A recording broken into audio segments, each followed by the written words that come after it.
I'm sorry, guys. I'm honestly sorry for anyone who's purchased a Model S or X. We've got some bad news. I hate to be the bearer of it. But today we'll be talking about the confirmation from Elon Musk himself that the Model S and X are not going to be getting any major refreshes anytime soon. Let's begin.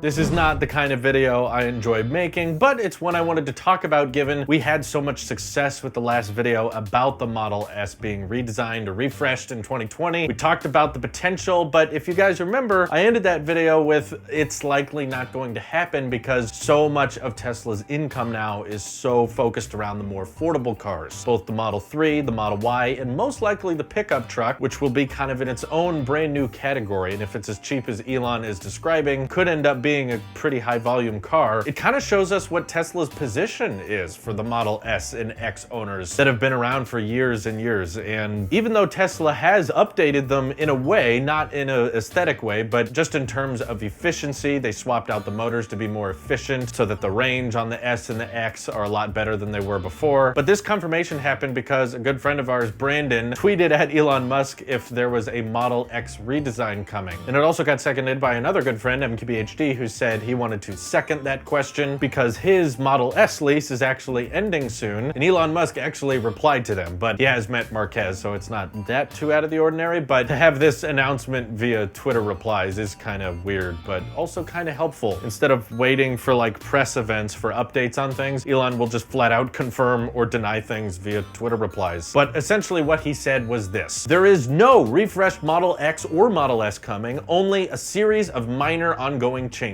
Most significant change in past few years was to use high efficiency Model 3 rear drive unit as S and X front drive unit. That went into production 3 months ago. So this means, yes, full out, he just said, no, it's not coming. He didn't say it's coming next year or it's coming in a few more years. He's just flat out saying, don't expect it. And I wish we could sit him down and interview him and ask him a little bit more about that, as in like, are there absolutely no plans to redesign it? And maybe one day when you have some more spare time, you got the semi-truck, the Roadster, and the Y and the pickup truck. Maybe you got all those vehicles figured out, you're shipping them, they're in manufacturing, you're getting them cheaper and all that. Will you ever come back to the Model S and X design? Or is this flat out like, no, those cars had their time, they came out when they did, they were loved, they were sold, but all of that money we raised from the production and the sale of those cars, that was just so that we could pay for the production of the Model 3 and the Model Y and the pickup truck. Those are our primary flagships. Those are the cars we really want to focus on. We're not terribly interested in advancing our luxury sedans, even if they are faster and have better ranges. They're just kind of that. They're there to show off the speed and the range of Teslas and the cool doors and everything, but ultimately they just kind of exist because all of the features that the X and the S have don't really fit into the price point that Tesla's trying to ship the Model 3 in. But given we know that 80% and probably more in coming months of Tesla sales are going to be the 3 and the Y once that comes out, it just makes no sense for them to update the design of it. As cool as it would be, and as much as we all want it to happen, Elon has now officially confirmed it, so that's why I wanted to make a video about it, simply to state that you should not expect it, which may not seem like big news if you're not a Model S or X owner, but it actually can be very, very important for you guys to know, because there's plenty of YouTubers out there that actually lease their Teslas, oftentimes because it's a very tech-savvy company that changes the hardware and the computers on the inside all the time. So a lot of Tesla owners will lease the vehicle, so when their 3 years is up, they can trade it in for a newer version of the Tesla that has better hardware or improved internals, or in a lot of people's cases, they were hoping for an S redesign or an X redesign or refresh, interior, exterior of some kind, and that's why they were leasing, because they thought it would be too much of a waste to buy the entire car outright if it's going to be passed up by some new version of the Model S down the road. It's kind of bad news for people who leased their Model S and X in expectance of a redesign refresh coming, now finding out that no, it's just going to be very small minor changes to the computer, likely just autopilot hardware. So now they could have probably been better off if they would have just bought their S and X outright and then just paid the little bit extra to swap out the full self-driving computer once it became available. So basically just an important thing to be aware of. Don't start leasing a Model S and X thinking that there's going to be some redesign coming. Spread the word, let people know about it. The Model S and X, they had their time on the market, they had their time when they were new, but to be fair, while the Roadster is is getting a refresh. The original Roadster didn't have a touchscreen or software updates, whereas the Model S that came out way back in 2012, that's still getting software updates to this day. So it's not like it's in particular need of a refresh. It just kind of would be nice, and a lot of us would appreciate it. That's why a lot of people wanted one, but Tesla has to focus on what brings in the bucks. They got to focus on what matters for them in order to stay afloat, in order for the company to survive. And that's why most likely you're not going to see a redesigned Model S or X. And also, if you were out there wondering, well, maybe they'll at least update the interior of the S and the X, make it look a bit more like the 3, or change the inside because it's been the same for so long. Elon flat out replied to Brandon when he asked him about that and just said, no, don't expect it. It's not happening. No exterior design changes, no interior design changes. If anything, in the next 5 years, there's a better likelihood that Tesla will stop making the Model X and S than there is a chance that they would make a new one. Hopefully that doesn't happen though. I hope they keep selling them. I know there's definitely a market for it, even if it isn't very big. They're still very amazing, very beautiful cars, and a lot of people love them. So I hope they can keep them around for the people that are willing to pay top dollar. Let me know what you guys think of the very, very sad news that the Model S and X will not be getting refreshed or redesigned in any way, inside or out, by hitting me up over on Twitter or joining our Discord. This is your Tesla Sheep here, and I will see you in the next one.